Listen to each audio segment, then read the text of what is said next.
Story time with Fergie and friends. Hello, it's Fergie and friends, and it's story time. And today it's really a beautiful day. It really is, and it's just been a very hot day, so I decided to come out and play. And I just wanted to say, Patricia's Vision is such a lovely book, and for anyone who struggles with eyesight or has a problem being able to see things, I thought I just wanted to share this beautiful book with you. So, Patricia's Vision, The Doctor Who Saved Sight by Michelle Lord and illustrated by Aliana Harris. And it's a beautiful book, and thank you both, all of you, very, very much. Remember that the limits of science are not the limits of your imagination. Yes, because these, of course, as you know, girls and boys, mums and dads, aunts and uncles, are my reading goggles. Yes, I need my reading goggles. Now, here we go. It's the inspiring story of Dr. Patricia Bath, a groundbreaking ophthalmologist who pioneered laser surgery and gave her patients the gift of sight. Well, what a gift is that? Dr. Bath's interest in helping blind people started when she was 6 years old. All the doctors she knew were men, but she saw possibility when others couldn't. Her remarkable story is sure to inspire and empower kids all around the world. So, what a beautiful book. Harlem in New York City in the late 1940s, young Patricia Bath was curious. She peered at a man begging for coins. Folks in her neighborhood strolled past him, but Patricia watched and wondered. Why are his eyes cloudy? I wonder how that happened. She shut her eyes and pondered. I wonder what it's like to live in the dark. How many of you have already done that? I do that, don't you? Other little girls played nurse, but 6-year-old Patricia declared, I want to be a doctor. All the doctors Patricia knew were men. A medical degree required years and years and years of study and cost money Patricia's family didn't have, but she saw possibilities when others didn't. Both of her parents stressed the importance of education and hard work. Her mother cooked and cleaned a Park Avenue apartment to save money for Patricia's education. She encouraged her daughter's interest in science by surprising her with a chemistry set. Patricia learned about the big, wide world from her father's stories of working aboard merchant ships. She knew an education would take her places. All the while, Patricia doctored her dolls, poking her needle into the tattered cloth and back through the other side. She stitched, she snipped, and she knotted. She mended her dolls with bandages, splints, and neat stitches, and never lost sight of her dream. Patricia grew, and so did her curiosity. In high school, science made Patricia's pulse race. Other teens watched TV. Patricia pressed her eyes to a microscope, inspecting the insects she caught. Patricia loved learning. She worked hard and kept her eye on the future. I was always a curious child. In college, she memorized, she multiplied, and she measured. When she wasn't poring over beakers, burners, or iconic bonds, she volunteered to read to the blind. 4 years passed in a blur.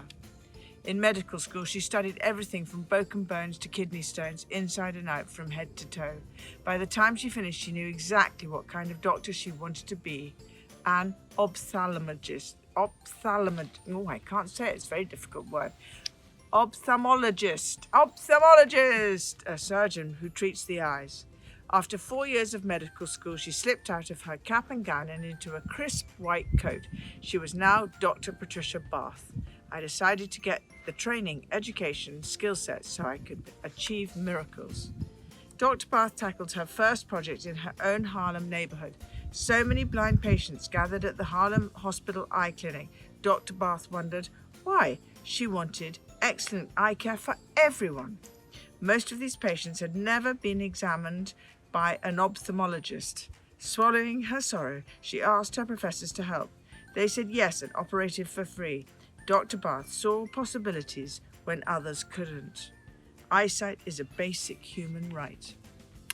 Dr. Bath couldn't wait to begin her career as an ophthalmologist. She moved across the country to join the famed Jules Stein Eye Institute in California. Walking into work that first morning, she had no idea she was the first woman on the faculty.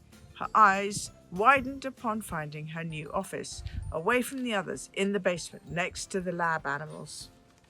She marched upstairs and demanded a workspace equal to what the other new professors had. At times she wondered why the others took the easy cases of the rich and famous. They gave Dr. Bath the difficult patients, but she straightened her lab coat and got to work. Taking the high road may be arduous and long, but it will lead to justice and triumph. Well done, Dr. Bath. I really agree with you on that. I really agree with you. She was proud to care for the so-called hopelessly blind. What if I could give my patients the gift of sight, she wondered. Other doctors said it's impossible. Dr. Bath said, I choose miracles. Tip, tap, tap, tip, tap. A blind veteran found his way to her office. Dr. Bath decided the best treatment was to replace his damaged cornea, the covering of the eyeball, with an artificial cornea. I felt that being able to restore sight to the blind was really the highest call of what I could do. In the operating room, under hot lights, she squinted through a microscope for hours, cutting away scar tissue, fitting a plastic cornea until her fingers ached. An artificial cornea contains a tiny tube that projects the light and returns the patient's vision. Dr. Bath placed the device through his cornea, sewing it in place. She wove her needle in and out as she had when she was a little girl. When Dr. Bath peeled away the bandages, her patient's face shined like a lamp. I can see the light. With her help, patients read signs, marveled at colours, and walked without canes. They even drove cars. Dr. Bath saw possibility when others couldn't. Each time I have restored or improved someone's vision through surgery, it's a very special moment.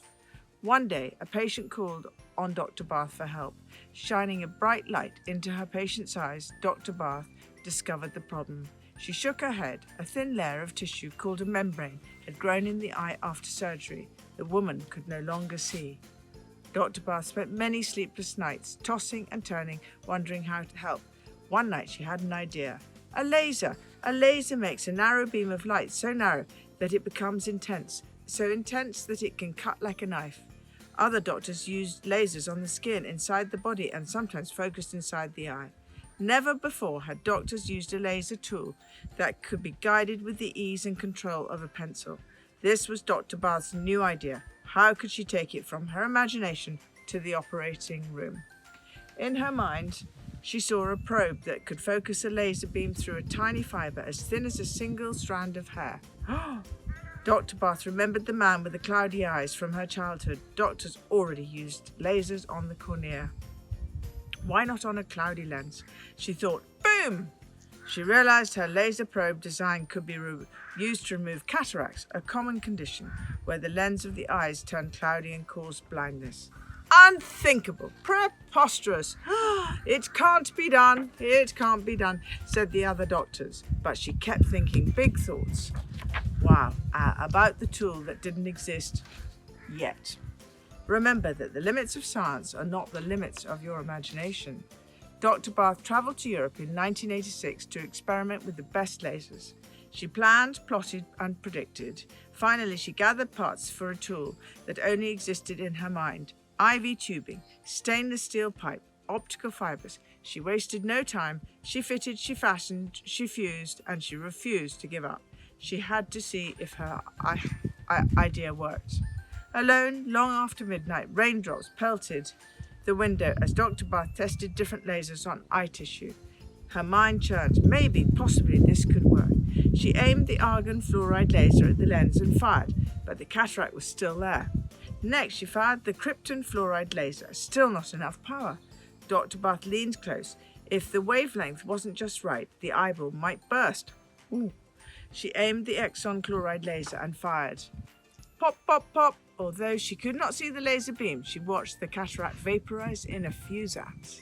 Dr. Bath tossed her papers into the air. Eureka! Her invention worked. She called the new tool the Laser Paco Probe. Back home, she applied for a patent, an official document to prove that she was the inventor of the Laser Paco, and she waited, and she waited. I was not seeking to be first. I was only attempting to do my thing. Months later, Dr. Bath found an envelope from the United States Patent and Trademark Office in her mailbox. Her hands trembled as she ripped open the flap. On May the 17th, 1988, Dr. Bath was granted her first patent for her Laser Paco probe. Her eyes flooded with tears of joy. Even in retirement, Dr. Bath never lost sight of her goal. While climbing Mount Kilimanjaro in Tanzania, she learned about a school for the blind.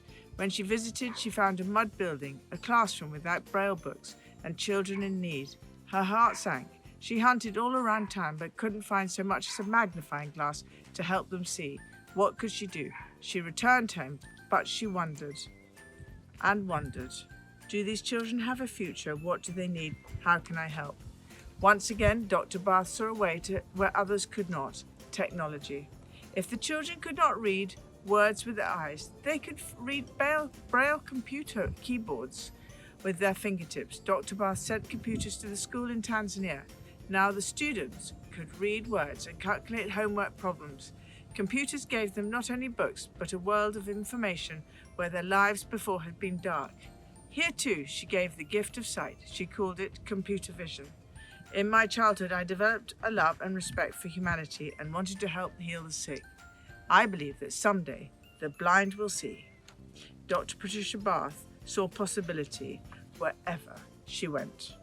So this is to thank you, Dr. Patricia Bath, for all your incredible work. And we honour you. And all the children out there reading and listening to this story, aren't we lucky if we can see? With Fergie and friends, with Fergie and friends.